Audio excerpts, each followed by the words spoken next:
Assalamu alaikum, everybody. Welcome to another Quran study. Today we'll be reading from Surah 35, starting at verse 36. Let's all seek refuge in God from Satan, the rejected devil. Bismillah. A'udhu billahi minash shaitanir rajim. Bismillahir rahmanir rahim. 36. The disbelievers. As for those who disbelieve, they have incurred the fire of hell, where they are never finished by death, nor is the retribution ever commuted for them. We thus requite the unappreciative. They will scream therein, "Our Lord, if you get us out of here, we will work righteousness instead of the works we used to do. Did we not give you a lifelong chance with continuous reminders for those who would take heed? Did you not receive the warner? Therefore, taste the consequences. The transgressors will have no one to help them." For verse 36, this part sticks out for me. The unappreciative, how it also refers to the two different types of people in the Quran, or I think maybe the two paths, like the unappreciative or the appreciative, and that's also a trait of you can distinguish somebody from even if you don't almost know their religion, or they don't tell you anything. If you're just around this person, let's say, and out somewhere in life, and they're you see that they're real unappreciative, you pretty much know what category they fall into, because this is a trait of the disbelievers, because we have so much to be appreciative for. It's like the Quran, like God tells us in the Quran, there's an uncountable or innumerable amount of blessings we have, and it really helps too. It helps me to think about these blessings, through the day. I'll just think about, like, my eyesight, my hearing, different, organs in my body, or, just having air conditioner, even in, extreme heat and stuff, because people didn't have that back, just 50 to 100 years ago. 50 years ago, people were just starting to get, or 60 years ago, air conditioner wasn't that common. People had to suffer in that sense. But so there's so much people can be grateful for, and then we have these high-tech automobiles, which are like super high-tech horses, if you want to compare them to back then. So just things like this helps make God our God. And so if you're driving, you're like, okay, how can I think about God, remember God? You can be like, oh, mashallah, this vehicle's so nice, it's super fast, it gets me to where I'm going in comfort. So that's there's so many opportunities for us to be appreciative and grateful. And we also see in verse 37 that these people that don't make it, they got a lifelong chance. They had continuous reminders. And also, the messengers and the prophets, right? They were like the warners. But even, us, Assalamu alaikum, brother. Even us, like submitters, if you're talking to somebody, or you're warning somebody, or you're trying to help them, whether it's your family or friends or somebody you're considered a warner. Even like the messenger of the covenant said, in the sense of decommissioned messengers and witnesses to these communities. Every community will have a witness. And so people we grew up with, or we talk to, and we continually, give them messages and reminders. If these people don't take heed, they're going to be asked this question, did you not receive a warner? And they can't say, no, we didn't, because the messages have come to these people, be it, and God's in control of that too, control of the people's guidance. So, he may want to help, somebody, or if this person wants to help himself, he'll put people in their life to help them, to correct them, to give them courage, or just, simple reminders, or invite them to the message. But if people reject those blessings that come to them, or if they don't, take heed or act on it, we can see the consequences for these people. Verse 38.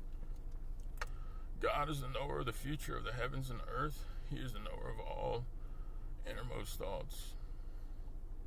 So he knows everything, we're thinking, and this is why it's, important for us to, work hard and, just in our thinking, because then we have better thinking, we'll have better words and better actions, and, and of course, if our jinn tries to influence us, we can, debate with him, be it short or long, and we can, God willing, we'll come to the same good conclusion. But focusing on making everything, inside and out pleasing to God is really good. Verse 39. The winners and the losers. He is the one who made you inheritors of the earth. Subsequently, whoever chooses to disbelieve does so to his own detriment. The disbelief of the disbelievers only augments their Lord's abhorrence towards them. The disbelief of the disbelievers plunges them deeper into loss. So there's two types of people here. The people that are going to be the winners on the day of judgment, when everybody's brought before God, and then there's going to be the losers who ultimately rejected the message, La ilaha illallah, there's no other God but God. And you're going to have a lot of losers who are a lot of quote unquote call themselves quote unquote Christians, because they're not a real Christian, or they're not a real Muslim. They're just in name only, because they're not following what Jesus Christ taught, which is worshiping God alone. I was just having a conversation with somebody yesterday, and again, trying to explain this to this person, but we have to be patient too with people, and invite them in the best possible manner as well. But the word abhorrence too, so God's abhorrence to the disbelievers, the disbelief of disbelievers, whether they're an atheist or they just don't believe in hereafter, whatnot, it increases God's abhorrence, and abhorrence, this is, I don't know if we can do the lookup, but abhorrence is a very severe word. It's like a severe repulsion, disgust, like with something, and it absolutely makes sense, because here you have the creator of the heavens and the earth, which these people bore witness to in the beginning, that there's no other God but God, and just his infinite majesty and his greatness beyond comprehension. Like in Surah 39, it says we can never fathom the greatness of God, and here these people are having borne witness to this, and they're still choosing to disbelieve. So we can see the internet. Everyone, hope the internet's okay. We can see the grossness of their crime, and that's continued in this world, and they're not, and they're simply their disbelief. It plunges them deeper into loss. They're not going to gain anything by being a disbeliever. They only hurt their own souls, and then they'll see this, they'll realize this on the day of judgment, these people. Say, consider the idols you have set up beside God. Show me what on earth have they created. Do they own any partnership in the heavens? Have we given them a book wherein there is no doubt? Indeed, what the transgressors promise one another is no more than an illusion.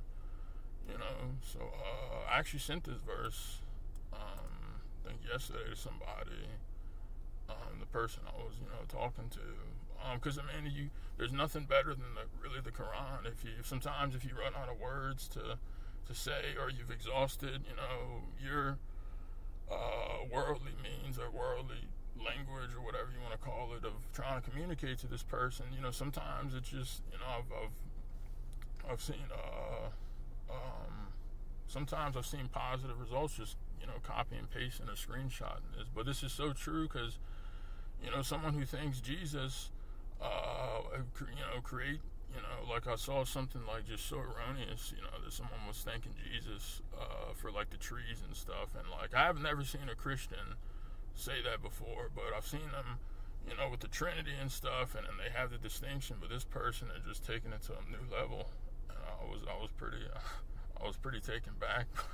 it's so stupid, really. If you I'm sorry if that offends anybody, but if you really think about it, it's silly, and this is why God is telling us to say, so we can say quote unquote this to these people, and this is this is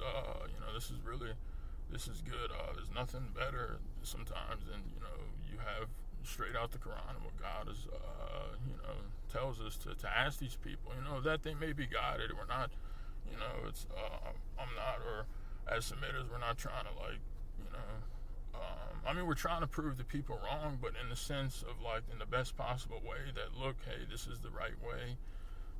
The stuff you're following is gonna cause you to end up it's gonna cause you to end up in hell. Basically, sometimes you just have to shoot it to people like that, shoot it straight, because nothing else will get their attention. And if you after exhausting all different measures. So this is stuff we can use to remind people with. 41.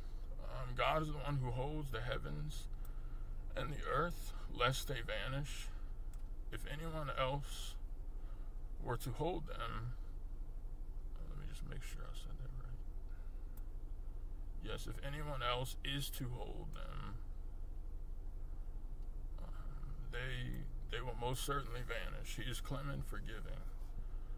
So yeah, subhanallah, this is so true, so it's no one else, this proves that no one is other than God is capable of even probably holding, a billion stars, which is a billion stars out of, I think, a decillion, I think has, there's decillions of stars, I think, just within this universe, and I think decillion, I think it has like 86 zeros behind it, if I could be wrong. So I might need to double check that, but it's such a huge number that a billion stars is actually kind of a small number in comparison to a decillion. Actually really small, but there's decillions of stars, and this is just stars. We're not talking about galaxies or nebulas or black holes or all this other stuff, and who knows what's in the other universes, so this is just we can kind of put things into perspective, how great God is, and He helps us,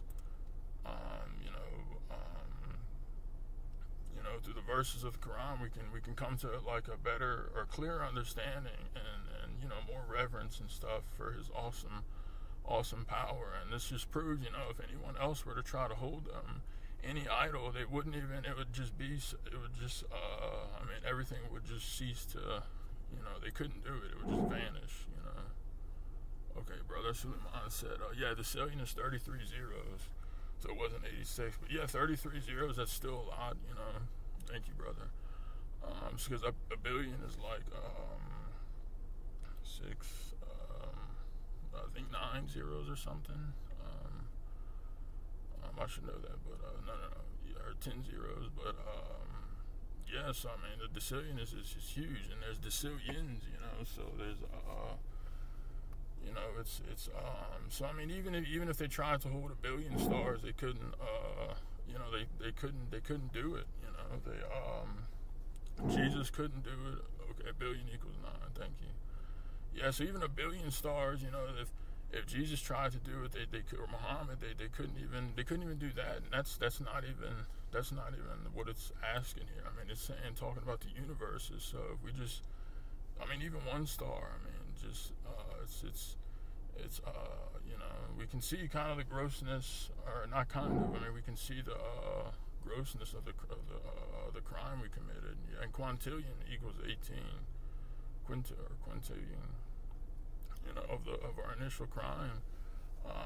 So, and especially for the jinns too, they can go out and see all this stuff, kind of like in a way different or closer perspective, and travel and see these things, and ask themselves. They can't even control these stars. They can maybe go near them or whatever, but I don't want to say too much more than that. But this is so God gives the people so many chances and so many proofs in the heavens and the earth, for them to reverence God and think about this stuff. Verse 42, putting them to the test. Excuse me. They swore by God solemnly that if a warner went to them, they would be better guided than a certain congregation. However, now that the warner did come to them, this only plunged them deeper into aversion. So, I guess the way I'm looking at this verse, people are put to the test, groups of people, be they maybe from Islamic sects or even Christian sects, but like coming from where I'm, grew up in, and from where I'm from, I've heard like Christians, like different sects of Christians, like Southern Baptists, and there's so many, and I'm familiar with a lot of them. But they all, there's a saying in a lot of them that say, oh, if we got like this quote unquote messenger, or there's someone that's supposed to come, we're gonna be like the enlightened out of all, like the Jehovah's Witnesses, the Mormons, the evangelicals, the Pentecostals, and all these other factions. Like they're gonna be the guided ones, and they're gonna believe in the messenger. Like they're gonna follow everything. But we can see when a warner does come to these people, and I'm sure same with with the Islamic. I don't know as much about that. Maybe somebody else can chime in, but I'm sure it's the same exact thing, because it's not referring to anyone specifically, but just groups of people or whatnot. It would be better guided by another congregation.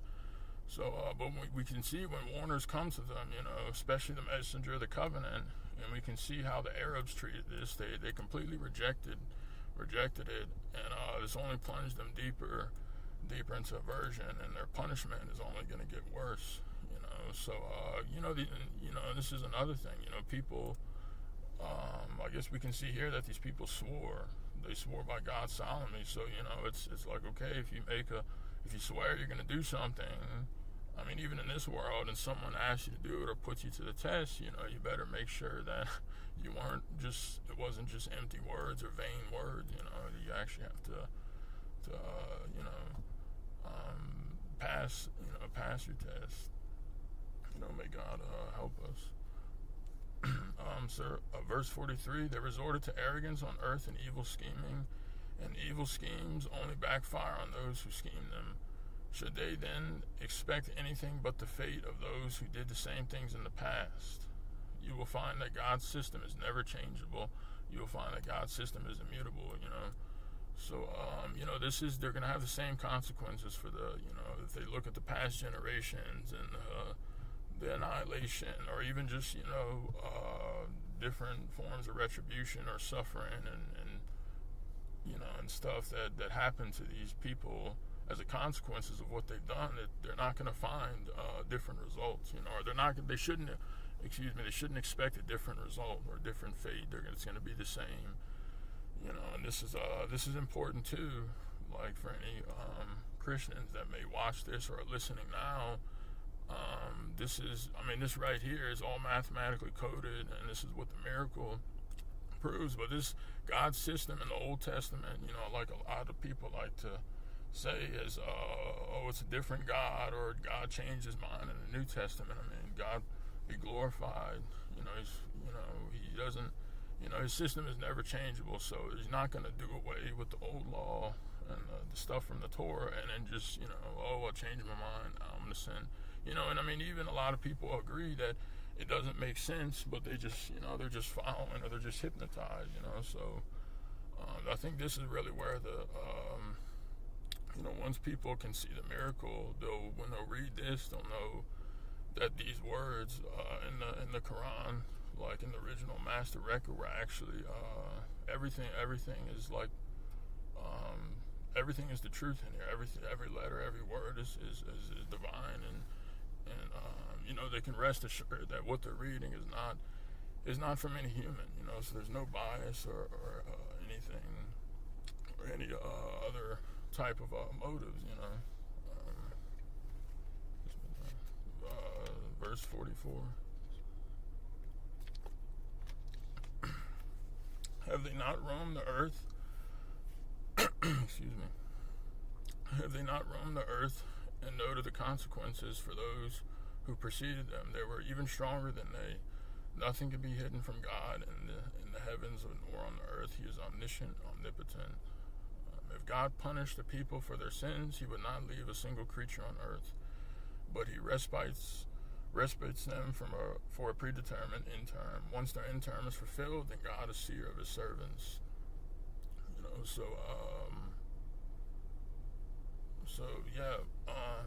The consequences for like the people of that came after, the generations that came after Ad and Thamud, Sodom and Gomorrah, I believe, were after them.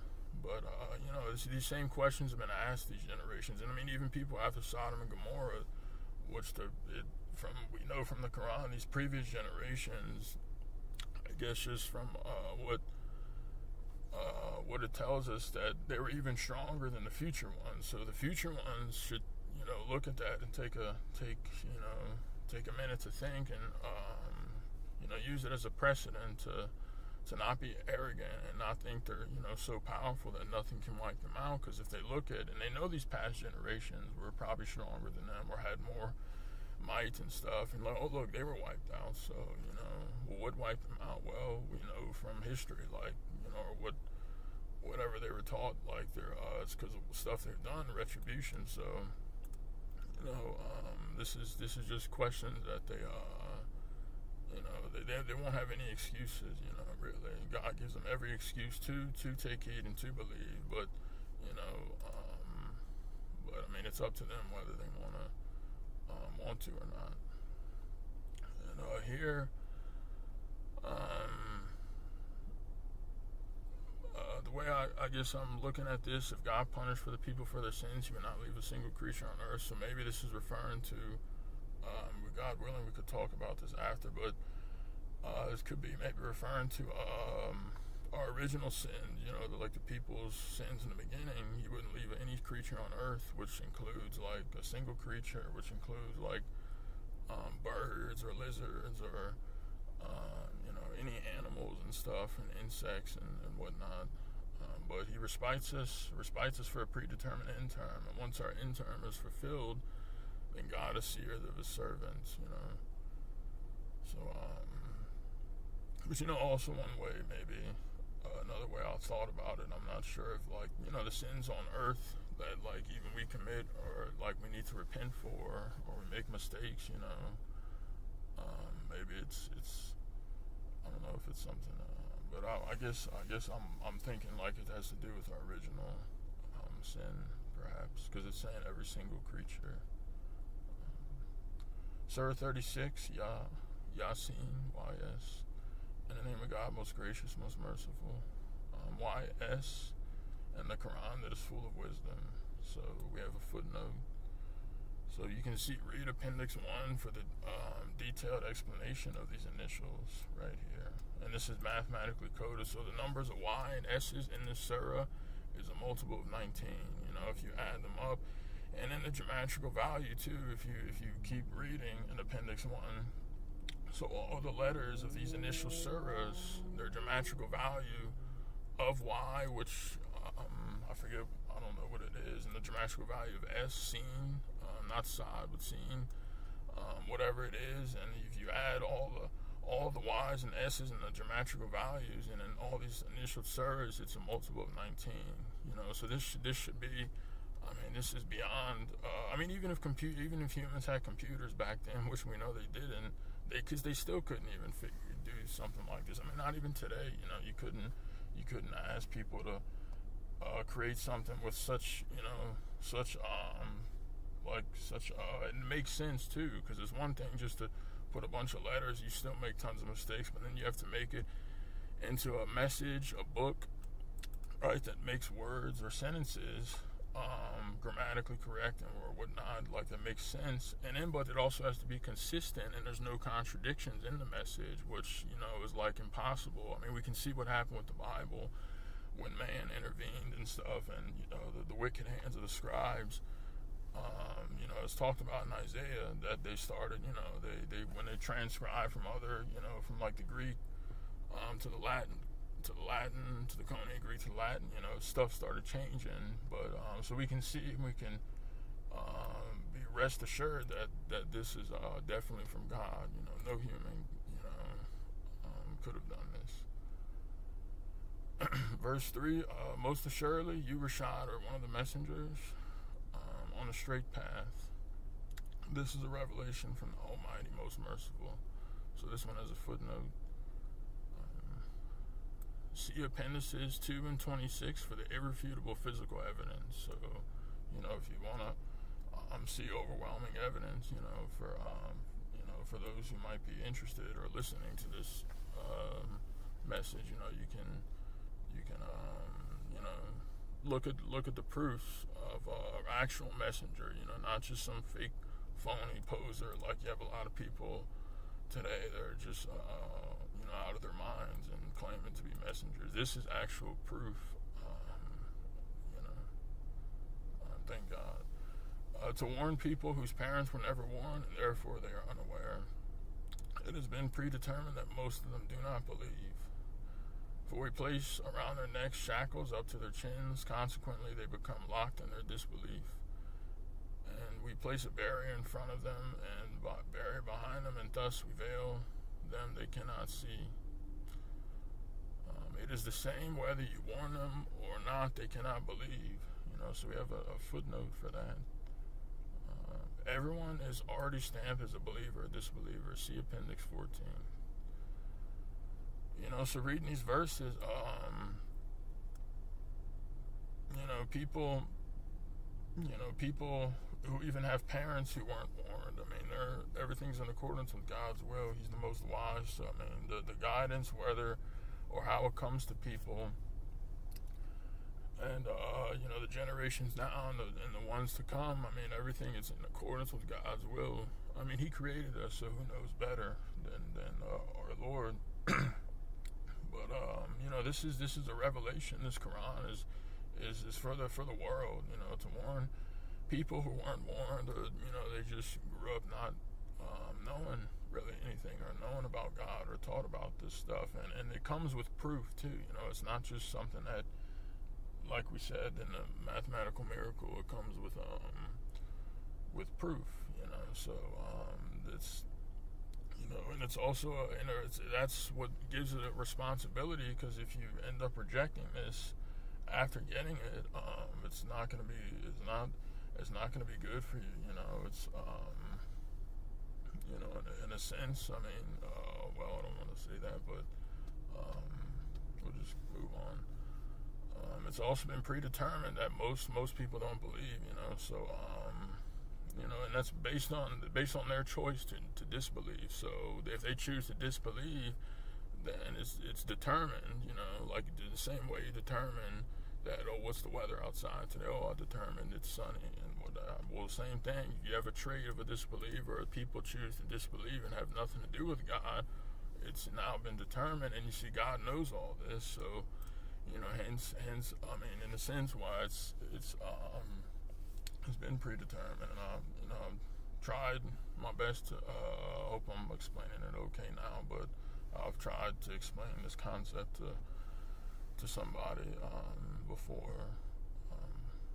God willing, that maybe if they take more of a look at the miracle, they, someone that's gotten the message a long time ago. But we can see that God, these people, so if they choose to disbelieve that God veils them, the barrier is placed behind them, and there's nothing that any of us can do to guide them, like it says in verse 10, so it's the same. Once God send somebody astray, or and places a veil in front of them and behind them, as we see in the verses. And these almost even like an invisible shackle too. If they're up to their chin, consequently they become locked like a shackle. Like it's locked, like they're locked in their disbelief, and it's kind of scary, because it's like that's maybe what's happening. We don't see this type of stuff happening, or what the angels or the orders they're carrying out. But like, if you've ever talked with, I'm sure you all have, like, talked with like a disbeliever or something, or atheist, or even someone that, let's say, got the message but is going astray out of their crazy or evil ideas. Like a big faction of people, and these so-called fake submitters, losers actually, that are they're for genocide and they're for murder and stuff, and you show them the proof, of what's happening in the Middle East, and they completely ignore it. They completely ignore the verses of of the Quran, that's in Surah 2. So I mean, it's like it's like when you warn them, or not even like, we're not even trying to say, oh, I'm no more than you, I'm better than you, or anything. No, it's like, this is the truth, and you're far astray for saying or believing in this stuff. It's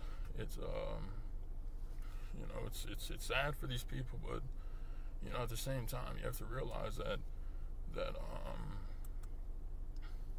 whether you warn them or not, if the guidance is decided by God, so just leave it at that. But you will be heeded only by those who uphold this message, right, and listen to the verses in the Quran, unless there's a veil placed on them, as we just talked about a minute ago. It's like one of the brothers here, I posted a good thing,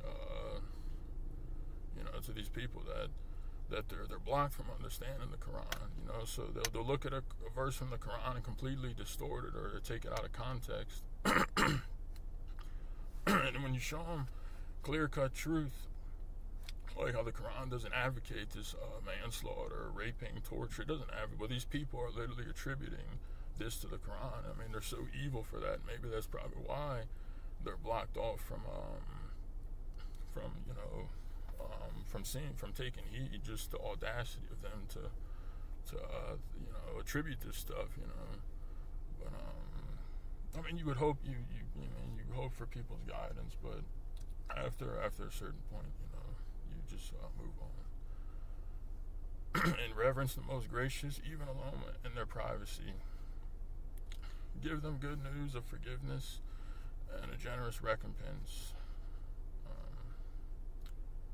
So people, God sees us, when we're in our private times, and so this is another trait of people who actually, who believe, and not like a lot of people who just go to church on Sundays or the mosque for Fridays, and then do all this whoop-de-doo stuff, and then in front of the people, because like submitters, like we know, God sees us in our private times and stuff, or reflection or meditation and stuff, and He knows, so this is good news for us, if we hold fast.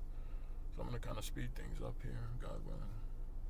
We will certainly revive the dead, and we have recorded everything they have done in this life, as well as the consequences that continue after their death. Everything we have counted in a profound record. Rejecting the messengers, a tragic human trait. Cite for them the example of people in a community that received the messengers. When we sent to them two messengers, they disbelieved them. We then supported them by a third. They said, "We are God's messengers to you." They said, "You are no more than human beings like us. The most gracious did not send down anything. You are liars." They said, "Our Lord knows that we have been sent to you. Our sole mission is to deliver the message." They said, "We consider you a bad omens. Unless you refrain, we will surely stone you or afflict you with painful retribution." They said, your omen depends on your response now that you have been reminded. Indeed, excuse me, you are transgressing people. Yeah, so their omen, these people are actually not bad omens. They're actually good omens. If I don't know if omens is like a strictly a negative word, um, but in the sense, I think just in the way I heard it, it's omens are usually bad. So, but they're telling these disbelieving people that they're warning that their omen, like we're not like basically saying, well, not your omen, but your omen will depend on how you respond. So, which means like whatever is about to come to you or happen to you is directly correlated to the way you respond to our message, whether you accept it, or reject it, after we just reminded you, but.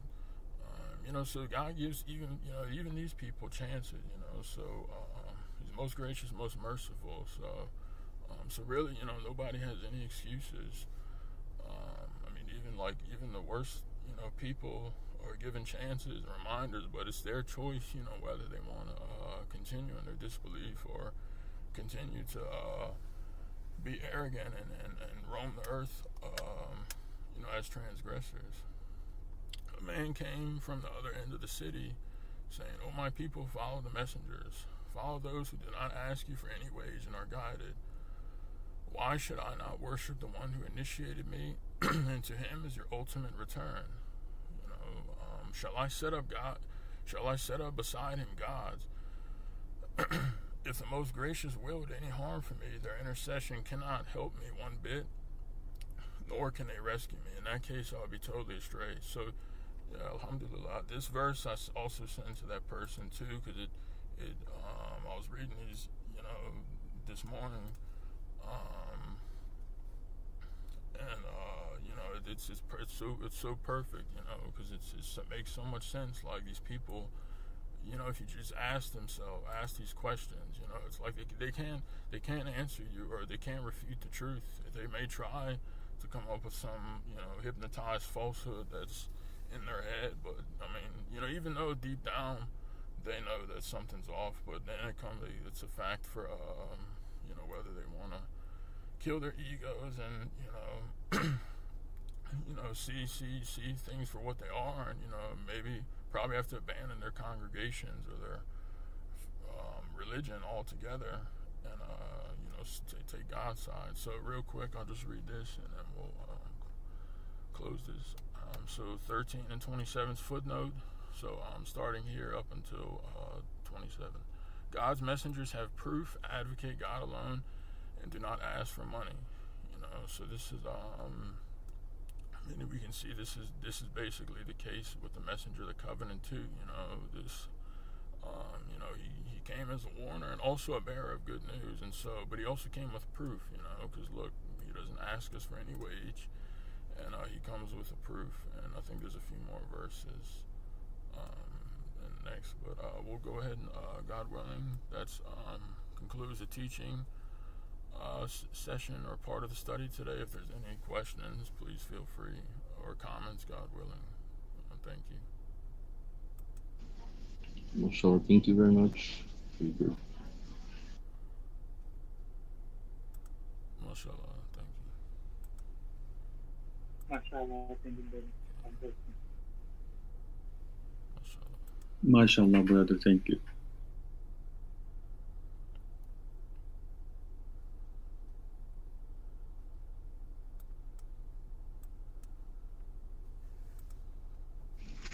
MashaAllah. So going back to the verses about the disbelievers and the believers, the winners and the losers,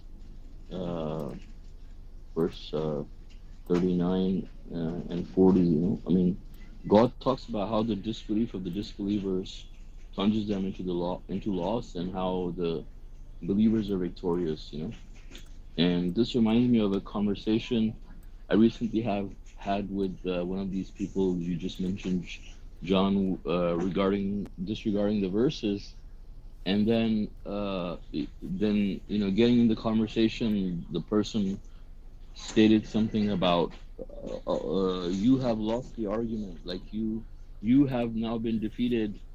Not even saying that you have lost the argument, saying like you have now been defeated, and this and that, and but God tells us here that he decides the defeats and who wins and who loses. And also the thing about the omen that you said, as the verse says, their omens are decided upon by their actions. So omens are something that foretells. I mean, actions or signs that relating to someone that foretell their future. And God says their omens depend on their response. So how they respond in this world. I mean, that's what their omen depends on. Omen necessarily is not a bad word, right? But obviously, people look at the wrong things for omens, like, for example, superstitions and things like that, right? But subhanAllah, I mean, God is the one who decides. And also the fact that it talks about putting people to the test. We understand, as you discussed earlier, about the mathematical code and the messengership, right? This becomes an essential test for everybody, right? I mean, why, for example, when Dr. Rashad Khalifa was asked why he had to proclaim that he was a messenger, and he said that he was commanded by God to do so, because this is a test for people, to subdue their egos and to accept that God has sent someone, And so at that point, I mean, someone could very well be a believer, like passing other tests. But once they come across this part, I mean, this is a difficult test for everybody, Christians, Jews, Muslims, all these people have been accustomed to certain rights and things, a mindset that obviously, is not shared across by other people. And so when they come across these teachings, there's a huge mental shift that they have to accept a lot of things that they have been doing wrong, a lot of wrong things, that ideas that they might actually even like, grow to like. And so they have to give up those ideas and accept the fact that God sent another human being other than themselves, as a messenger. So especially people who were closer in time to the messenger of the covenant have even a bigger test by, because they're so much closer in time and they're thinking like, this could be something given to me, like people closest to him, like let's say his son or his relatives or his friends or people who are exposed to the message while he's alive, but then also other people who are coming after him, that are now seeing the message. Obviously, as time goes on, more and more people, it becomes more and more acceptable, and people will accept the message, right? But it's harder, a lot harder now for people, especially the first generation, right, to accept this and pass this test. Um, but mashallah, I mean, God, reminds us that this is something that is going to decide whether we go to, paradise or whether we go to hell, and it's definitely a test that is worth passing. It has to be passed.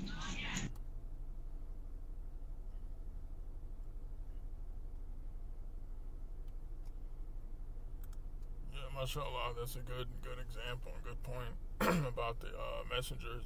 That test, the test of the ego. Because yeah, that's a very severe test. Yeah, and like the comment you made earlier about that, individual who, yeah, he said something like, "Oh, just take the loss or something," that just shows the arrogance of this person. Because if they actually, understood the Quran, like they know that God's God's the one deciding that, right? Not them. And like the Quran tells us, God's going to be the judge over all of our disputes.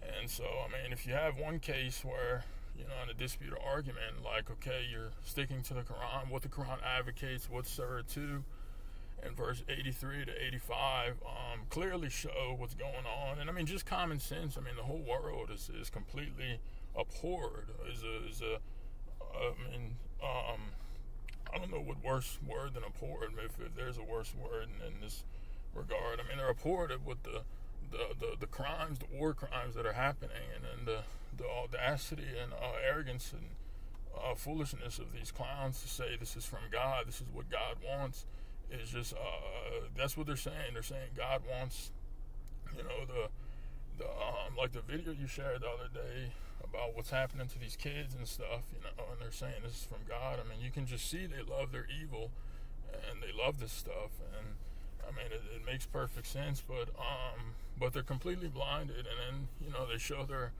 more of their arrogance, as you said earlier.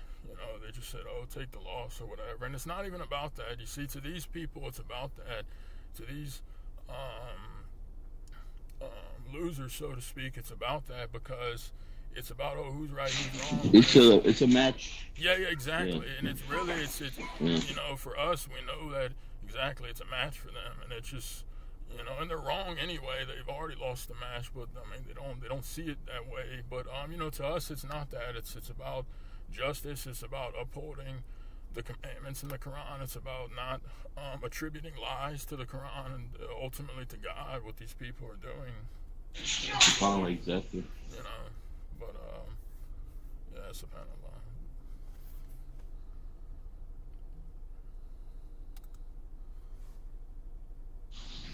Yeah, exactly. I mean, it's really hard to understand like any sort of logic that goes into this sort of a conclusion, like drastic conclusion.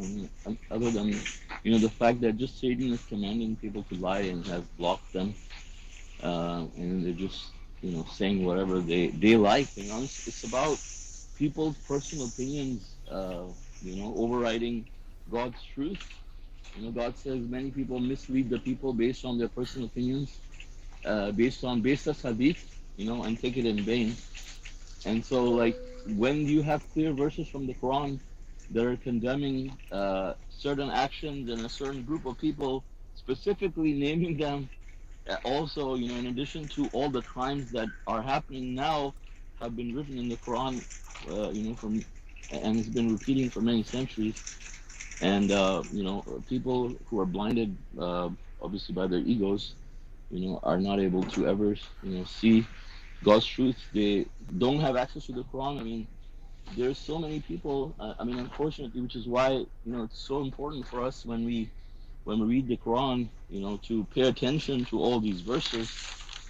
Is that, I mean, these people read the Quran, yet some people have no access to the Quran. Like, they can read the Quran, they can read the verses, pretty much like the so-called Muhammadans, right? Who read the Quran, they know the verses of the Quran, they even speak Arabic, so it's even their mother tongue, but they're still not able to grasp the truth, And so the Quran is filled with verses that talk about the children of Israel, for example, and all the atrocities they committed, what they're doing now, and what they have done to the religion and everything. And then someone comes and says God supports these people in the Quran.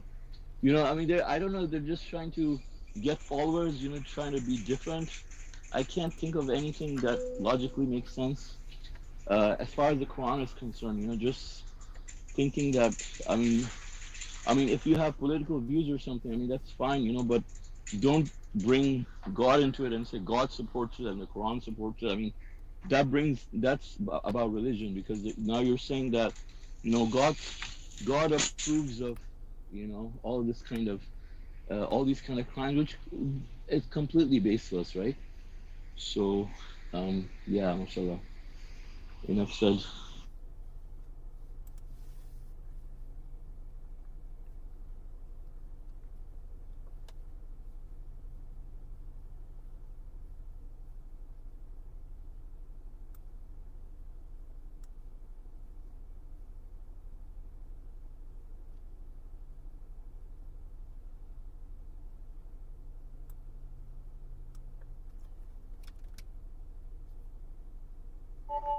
And I mean, I actually just want to say one more thing. The other thing is that, first of all, to people, when you say that God doesn't support this kind of these types of actions, the immediate response is that you're saying this because you sympathize with Muhammadans and you support terrorism and all this stuff. It's not about any of that, right? It's about what it could be happening to anybody. You could commit crimes against Yeah, exactly. people of any race, of any religion. But if you say that God supports it, that's completely wrong. Like, does God support, for example, killing of disbelieving children? I mean, what has children got to do with that, right? I mean, they could be children of disbelievers, but does God support that? Obviously not. Does God support? God doesn't even support like holding captives in war that haven't participated in actively fighting you. Doesn't matter who these people are, right? I mean, there's rules. So saying that God supports this kind of massive, killing, in hundreds on a daily basis is just disgusting. Right, and right, exactly. It has nothing to do, and that's all they have, and they know they're outed, so they just have to say you're sympathizing with these people. But I mean, even from the perspective, if I mean, you could look at it. I mean, these children, let's say, could immigrate and become potential submitters. I mean, even if you look at them like that. But I mean, regardless of the fact, the principle of murder, torture, raping, pillaging the people, that's all behind. Satan's all behind that, and the fact that these people are advocating it as something righteous and good just exposes their diseased hypocrisy. Exactly, and another part that it reminds me of is that not very long ago, maybe about a month ago, like these people were furious when I was saying that these people were repelling people from submission by telling lies, and now you can see there's a countless number of people that are coming to submission or being drawn towards submission and being drawn towards the Quran by the fact that they're becoming exposed to the idea that they have been lied to and people are searching for the truth, and they come across the Quran, and these people come across these people who are saying Quran supports all this nonsense, and they're being repulsed, and you can see Mm-hmm. people actually saying these things. There people are telling them, hey, we thought like you guys were on the right path and this and that, and you guys are completely astray and stuff, and they're Yeah. leaving. Like last time they were asking me to show them like who they have repulsed, and you have like loads of people now saying stuff like that, right? I Yeah. mean, there's so many people that are waking up to the truth and finding out and learning about the Quran and stuff, and then these people are saying these things just to repel those people, to Mm-hmm. get, I mean, obviously, the bad credit, obviously, Right. Exactly. basically, people go to hell for repelling people from submission, right? That they nullify their works as God says in the Quran. Exactly. Yeah.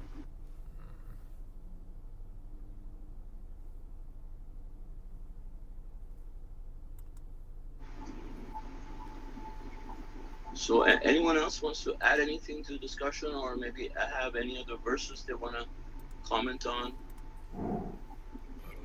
Subhanallah.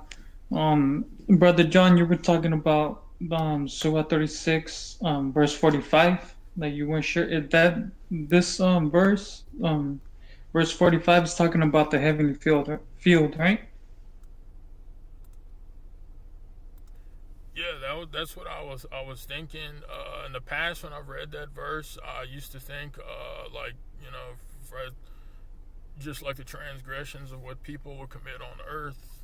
But then when I reread it or I looked at the single creature, like insects or creatures and stuff, well, how are they sinning? Like if it's applied. So that's when I was thinking it was, yeah, probably the heavenly feud.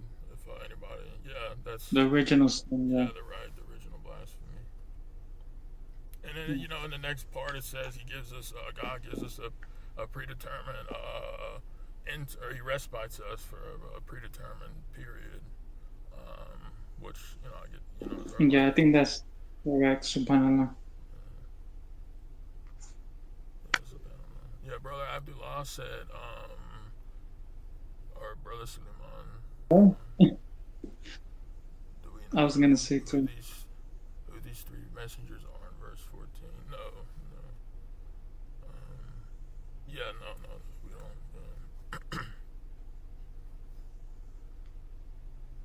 So it's not talking about the heavenly field, Brother Suleiman? No, I think Suleiman was replying to Abdullah, I believe. Oh, Yeah, I okay. was. Yeah, Okay. yeah, mashallah. I think it's interesting observation about the sins because yeah, that would also mean the other creatures, including the animals. And so God has given us a respite based on His plan, as we know from the Great Feud.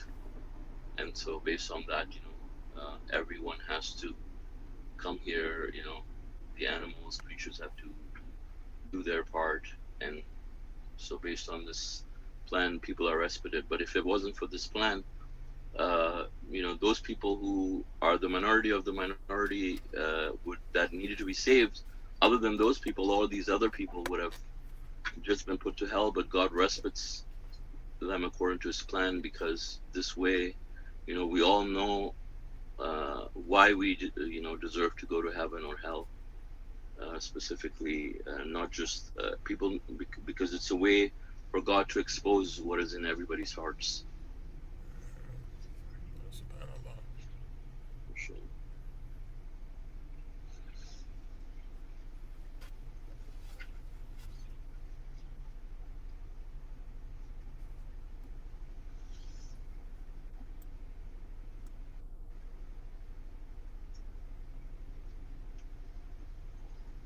Yeah, and I kind of like, excuse me, I kind of like the, how we read about how God sends warners and messengers to people, and I know, like I'm thinking, it's the prophets and messengers, the appointed ones, but in a sense, in a way, I mean, we can be considered, right, warners, like to people around us or family, and messengers, So Mm-hmm. maybe Yeah, I have a really funny. in a small way, these verses Sorry. can like apply to us in a kind of a smaller way, because like there'll be people who don't take heed and they're, get to the day of judgment, you know. But I mean, God willing, we have to make it ourselves, Mm-hmm. Right. So I was gonna make a comment. Actually, yeah, there's a really, about the three messengers. It's like we don't really know who those three messengers are, but this has led to a lot of people, claiming to be those three messengers, and Oh, really? I didn't actually, know that. yeah. I mean, there's been many, actually, and there's actually a funny story where these two people actually approached. I hope Huda doesn't mind me sharing that. So a few years ago, actually, two people actually approached Huda and they said, we are the two messengers, and if you want, you can join us, and you'd be the third messenger. That is mentioned in the verse. Plus, she refused. They invited her to be the third messenger. Like they didn't even like really have a criterion. They were just like, "Oh, we'll just appoint you the messenger," but that's only if you decide to join us. Yeah, that's so silly. That's funny. Yeah, that's very interesting. It just shows people that. I guess it shows people's desire, like for this, But it's a huge responsibility, that. You know.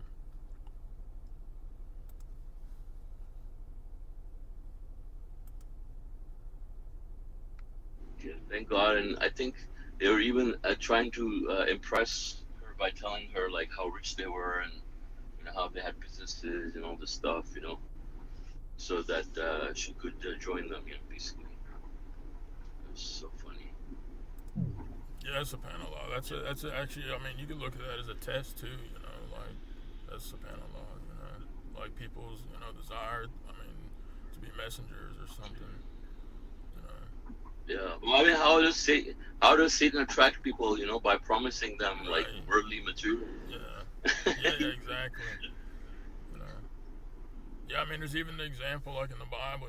How I forget what part of the desert or mountain, but like how Satan came when Jesus was fasting. Like he came to Jesus and said, "Oh, I'll give you all of this if you just simply I'm kind of kind of paraphrasing, but you know, if you bow down or basically submit to me, I'll make you a little God on earth. You know, and Jesus was like, you know, cursed, or I don't know if he cursed him, but he said like refuted him and said, "Be gone," and then you know, angels like came or something. But even Satan doesn't have a power. He's just a deceiver. You know. Well, you know, that is interesting because that's exactly what these Jews believe, right? Like, I remember, like, when I went to Discord and these two rabbis that the clowns that they have them on that on their group, you know, they were trying to invite me to Judaism. You know, they're trying to convert me, and they still have them there. And these people are actually telling me, like, both of them knew about circumcision, and I think this is one of the reasons they specifically have them there. You know, they knew about me, they knew about my stance about circumcision, and they invited me to Judaism, and they were telling me that God has promised them, literally the same thing. God has promised them that that when they die, you know, in the hereafter, after the day of judgment, he will make them partners as gods with him, you know. Wow, they really told you that. That's you heard that firsthand. Yeah. Dude, that's yeah. I mean, I thought that was the most satanic thing anybody could ever say. Like, you know, literally just fucking. Yeah, they wanted you to compromise, like the Quran says, so they too can compromise. You know, like, oh, if we can get him to compromise. I mean, obviously you weren't even. But like when they ask people to compromise, like on circumcision or follow our satanic blood ritual practices, you know. So, you know, yeah, that's wild, you know. Yeah, because I've heard other things like that's what like I think me and you talked about some of the stuff too, like with with these I mean, they're not even righteous Jews, you know. They're just evil human beings, you know. But like these Zionists, what they believe, you know, like they'll be little gods and stuff, little gods. You know, if they...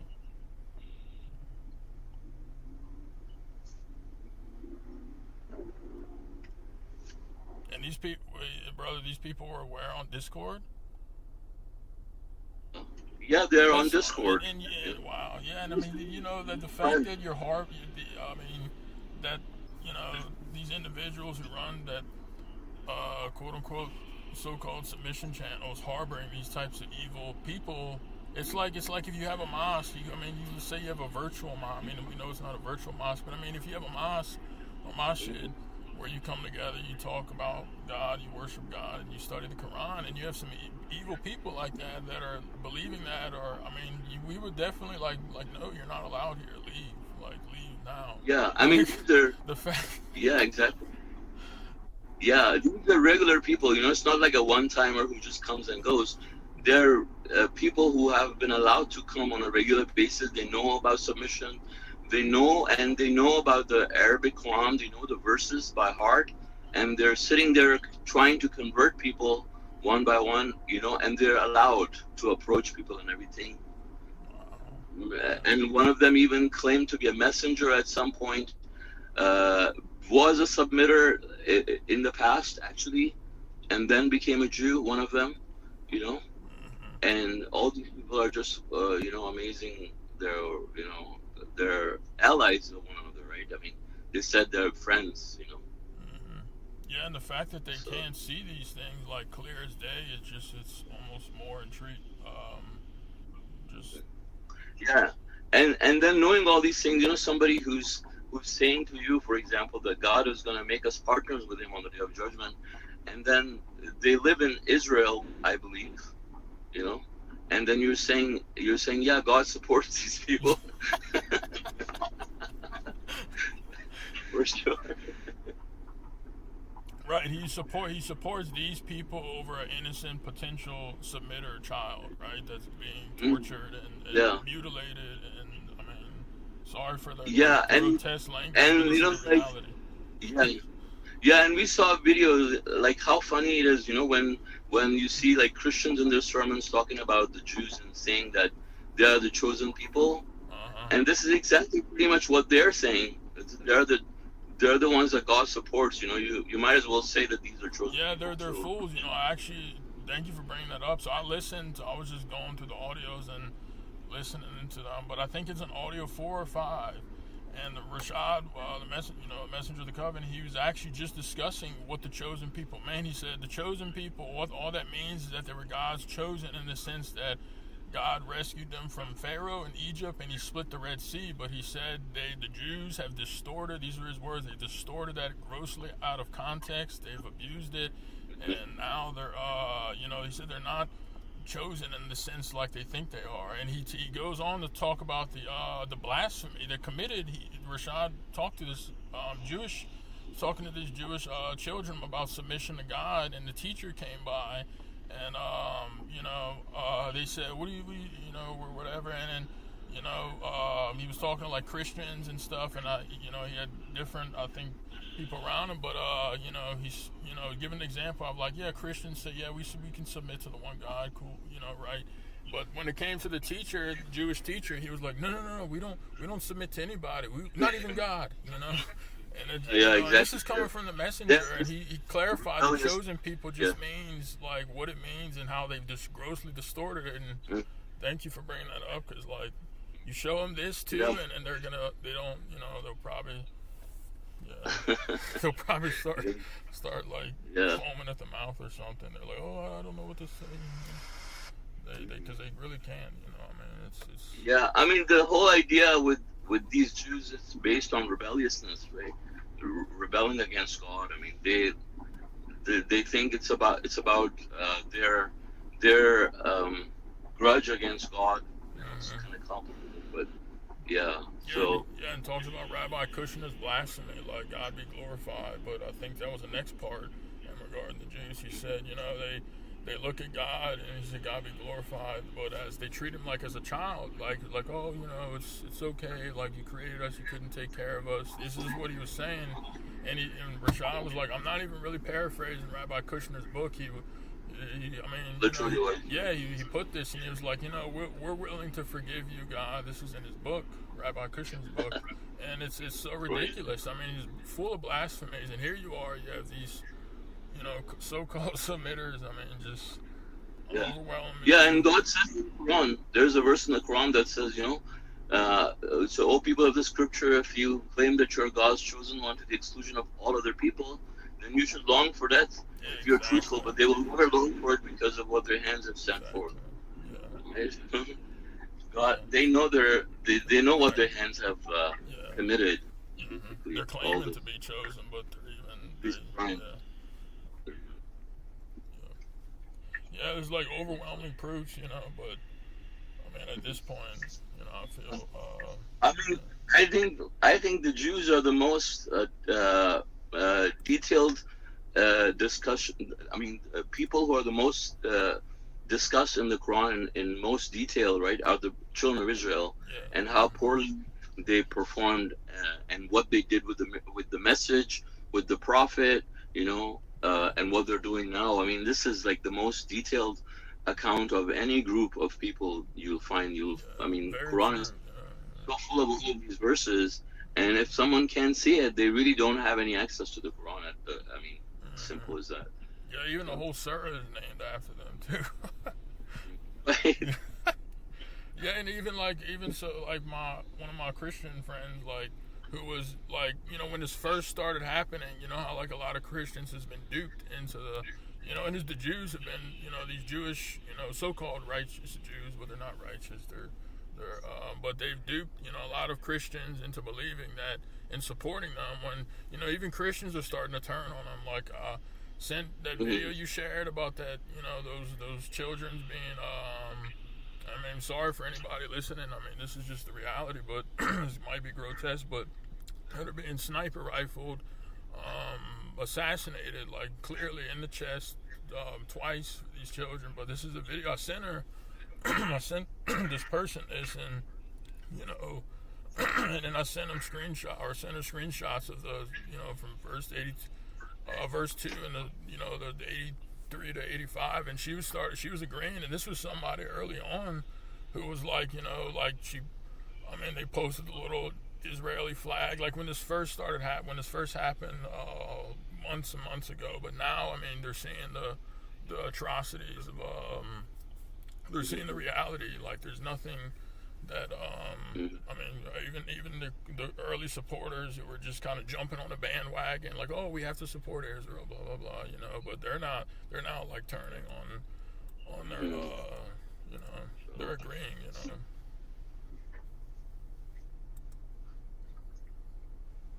Yeah, definitely. Go ahead, brother. Sorry, go ahead. If you wanna.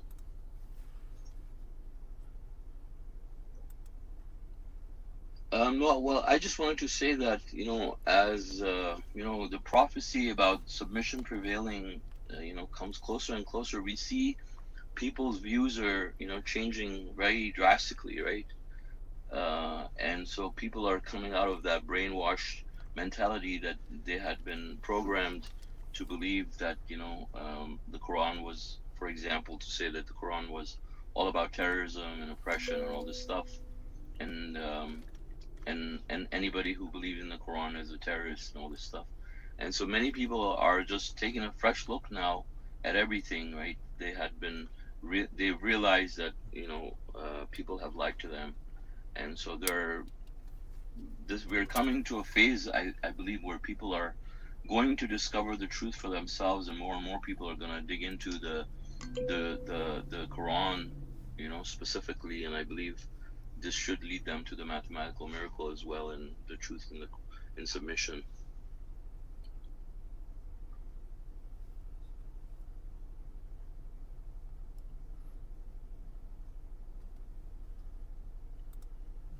SubhanAllah.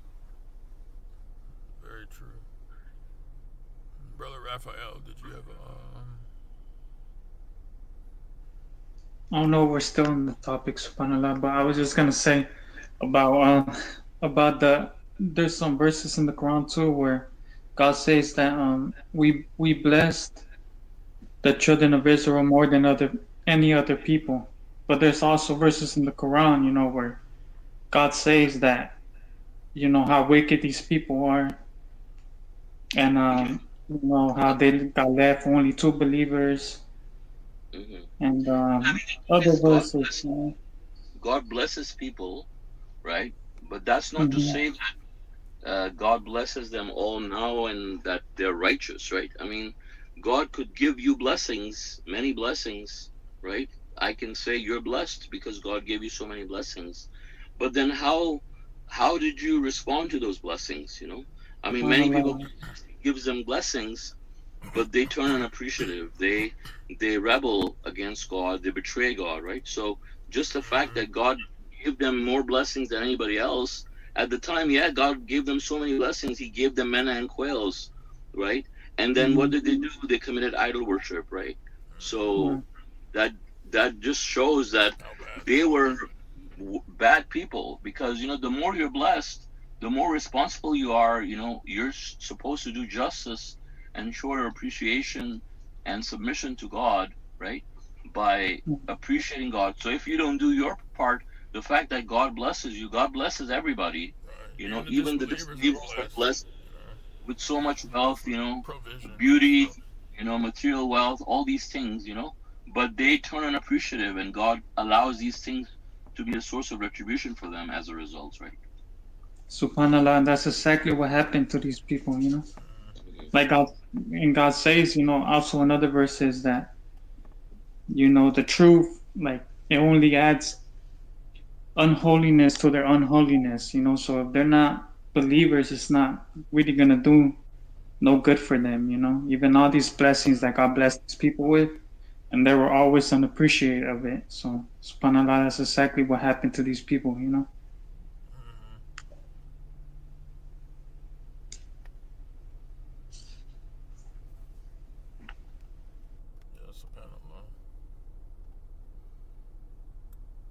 So these were all the people from Texas who responded, and now some people from outside of Texas Wait, should also say something. wait, what? Wait, what are you talking? What I, happened? I think I said me, you, and Raphael, so we have Oh yeah, been, yeah, yeah, making yeah. all the comments. Yeah, the Texans responded now. It's Yeah.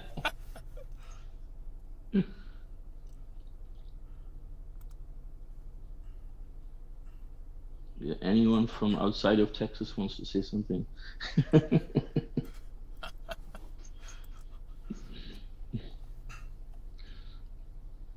So,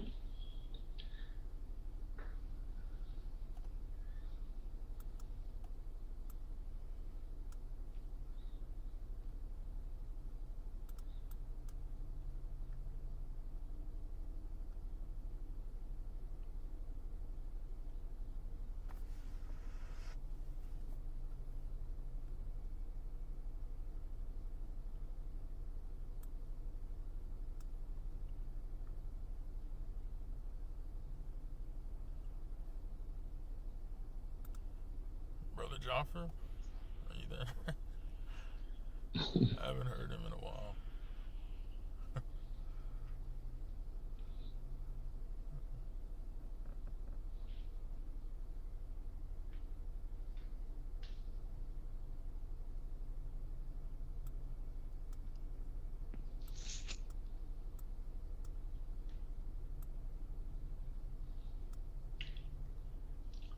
yeah, I think I like how the subtitle, is there that says rejecting the messenger is a tragic human trait. And the footnote says God's messengers have proof, advocate God alone, and do not ask for money.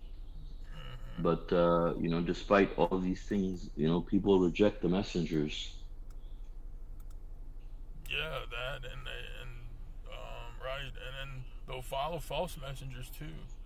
You know, like they Exactly. prefer Or they. people who are not messengers. Yeah, exactly. Yeah, yeah, exactly. You know, they follow their leaders or they'll believe. You know, so like the actual, it's so. I mean, ironic because it's like the truly legitimate and I guess maybe best of the best in a sense of like submission or messengers. I mean, I know messengers like are humans and stuff, but like they're way better than these most other humans or these false that people that are claiming to be messengers. You know, and Yeah, I mean there's the proof messengers too. are You know, appointed by God. yeah, yeah. And they advocate the most clear-cut, best message. I mean, you can't go wrong, and I mean, it just makes it's perfect too, like God alone, because there's no other human factor. But it's like people I've noticed like there's like a tribal sense, to people in the way of like their religions and their belief systems. Like oh no, like with the different sects, different religions, it's like and they're proud of it too. Like they boast about it, or they think, oh, we have this and that, but when they're told to abandon all that and follow God alone, they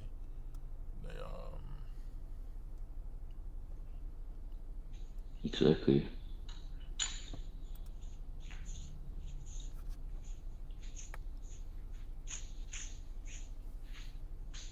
and it's almost, I guess, just like a lot of it's like a honey trap or a Mm-hmm. honey pot for these people, because it's like how else would these people really be, uh, shown that they don't believe in God Exposed. alone or exposed, as disbelievers in the message and Mm-hmm. disbelievers Mm-hmm. and proven idolaters, that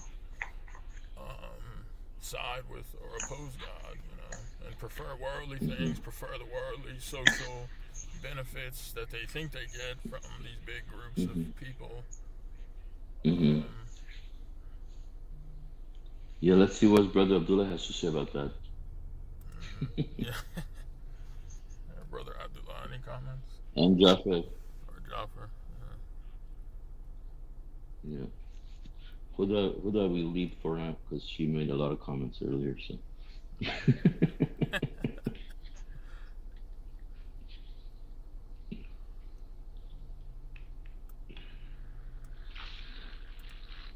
All right. Well, I guess if there are no other comments or questions by anyone, God willing, we can conclude today's session. So thank you, Brother John, for leading the study. God willing, our next English Quran study would be on Saturday at 9:30 a.m. Pacific time. God bless you all. Assalamu alaikum. God bless you all. Assalamu alaikum, everybody.